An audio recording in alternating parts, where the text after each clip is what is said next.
वन्दे मातरम् सुजलां सुफलां CZMA classes में आपका एक बार फिर से स्वागत है।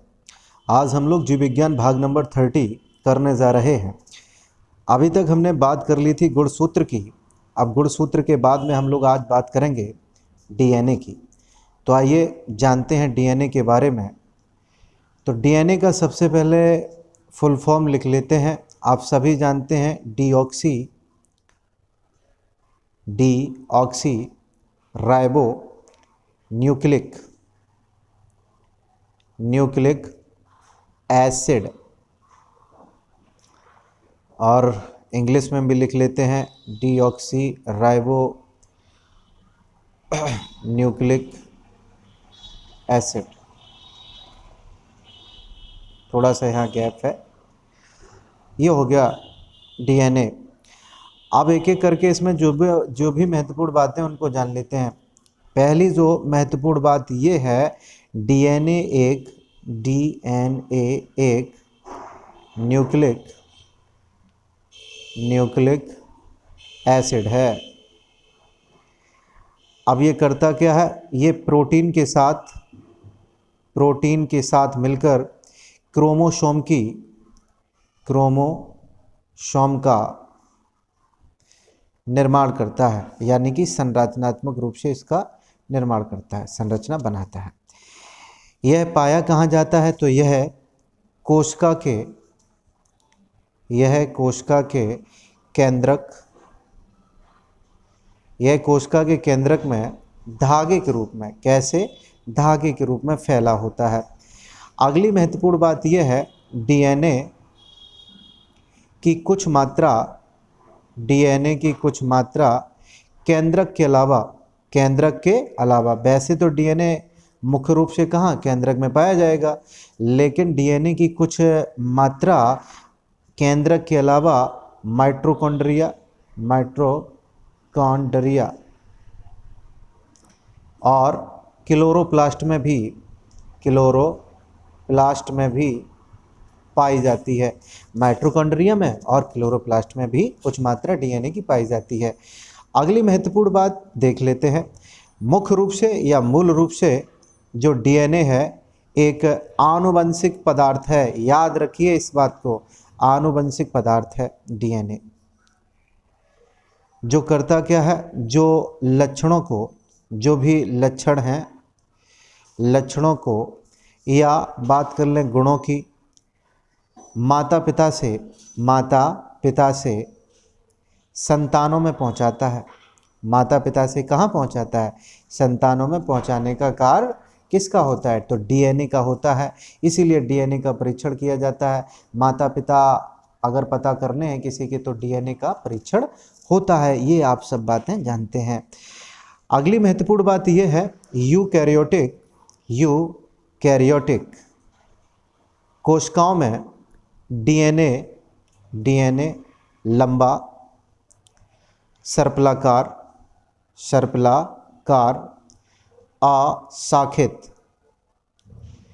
अशाखित होगा, लंबा होगा, सर्पिलाकार होता है। जबकि अगर हम बात कर लें प्रोकैरियोटिक की, प्रोकैरियोटिक माइटोकॉन्ड्रिया में, या बात कर लें क्लोरोप्लास्ट में, यह वृत्ताकार होता है। अभी हमने जाना था माइटोकॉन्ड्रिया में और क्लोरोप्लास्ट में कुछ हिस्सा होता है DNA का, ये हमने अभी जाना था थोड़े समय पहले। तो आप समझ पाए कि प्रोकैरियोटिक कोशिकाएं हो या फिर माइटोकॉन्ड्रिया हो या क्लोरोप्लास्ट हो, ये कैसा होगा, तो वृत्ताकार होता है। अब पांचवी बहुत महत्वपूर्ण बात यह है, DNA अनेक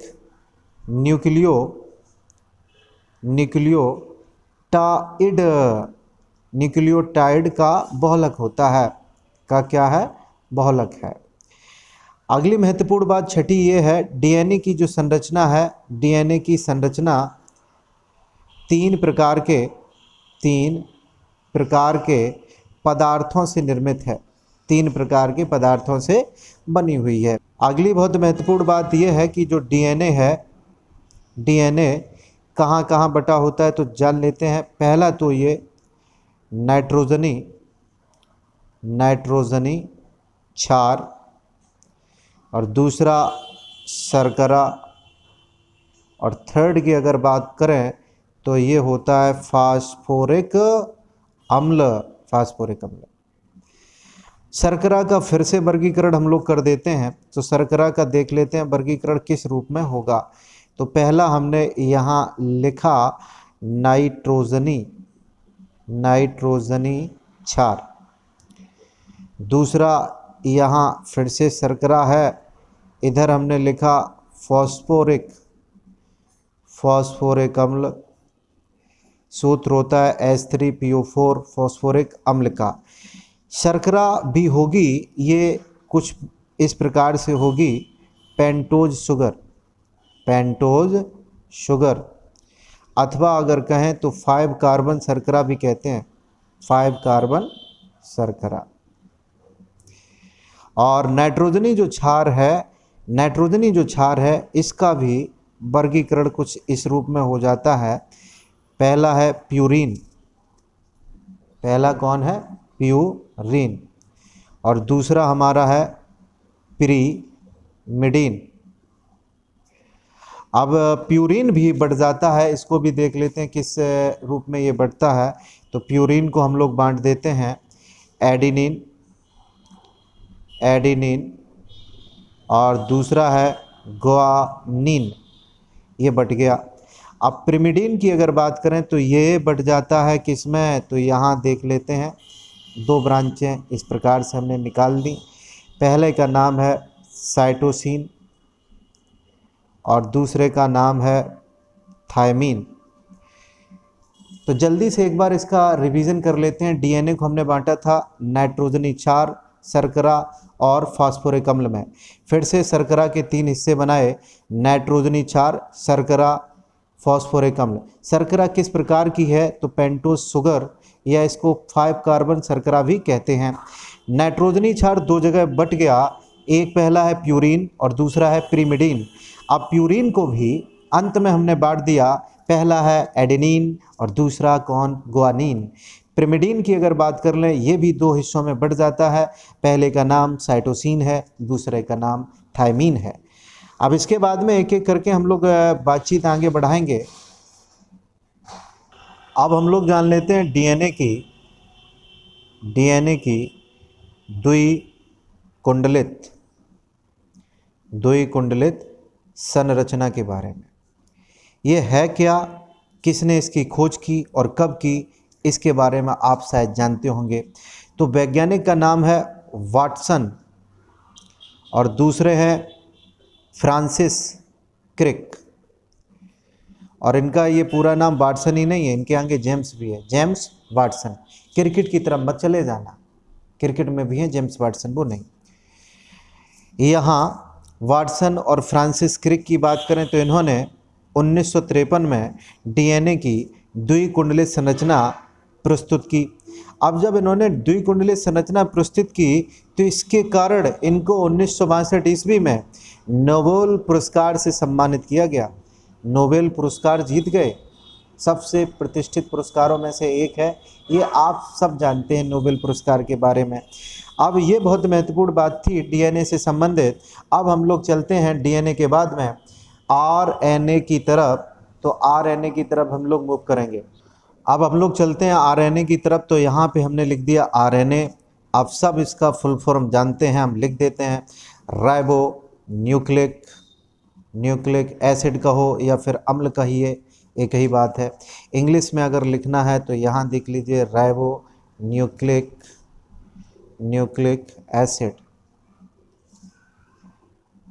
एसिड हो गया। अब जान लेते हैं पहले बिंदु को, आरएनए में क्या महत्वपूर्ण है। तो आरएनए जो होता है कोशिका द्रव्य में बिखरा रहता है। कहाँ बिखरा रहेगा, तो कोशिका द्रव्य में ये बिखरा रहता है। यह संरचना कैसी होती है, एकल कुंडलित या द्विकुंडलित, तो आंसर होगा दूसरे नंबर पे, ये एकल कुंडलित होती है, द्विकुंडलित नहीं होती है। यह एकल कुंडलित संरचना है, ध्यान रखना। डीएनए डबल होती है और ये एकल है। तीसरी महत्वपूर्ण बात यह है, इसमें फॉस्फेट एवं राइबोज, फॉस्फेट एवं राइबोज शर्करा की संयुक्त इकाइयाँ एकांतर पर स्थित होती हैं, एकांतर पर स्थित होंगी। अब चौथा पॉइंट ये रहा, डीएनए के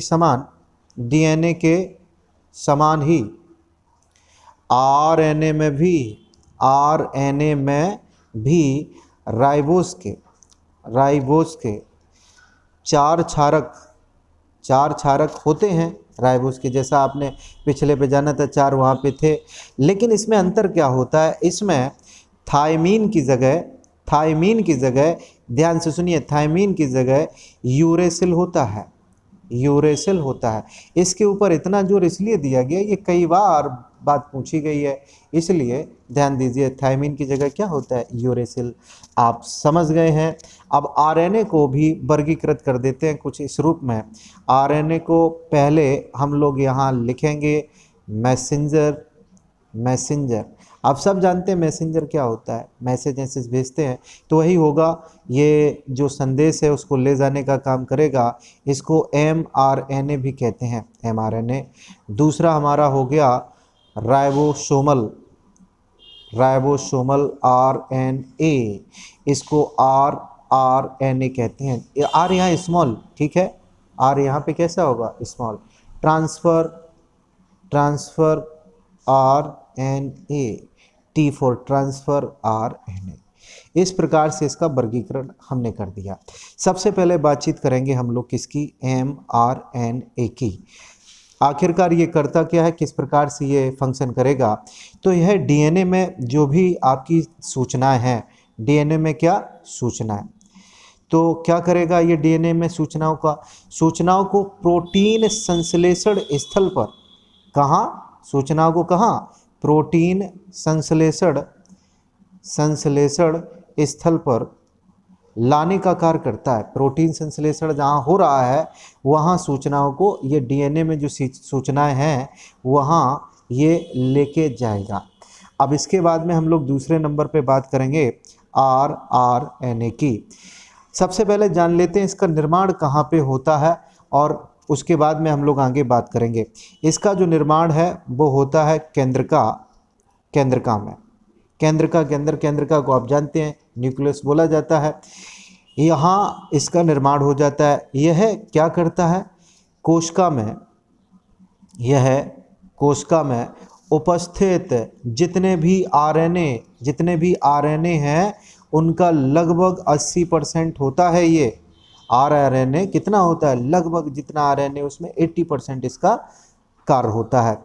इसका मुख्य काम क्या है, ये बहुत महत्वपूर्ण है। इसका मुख्य कार्य राइबोसोम, इसका जो मुख्य कार्य है यह राइबोसोम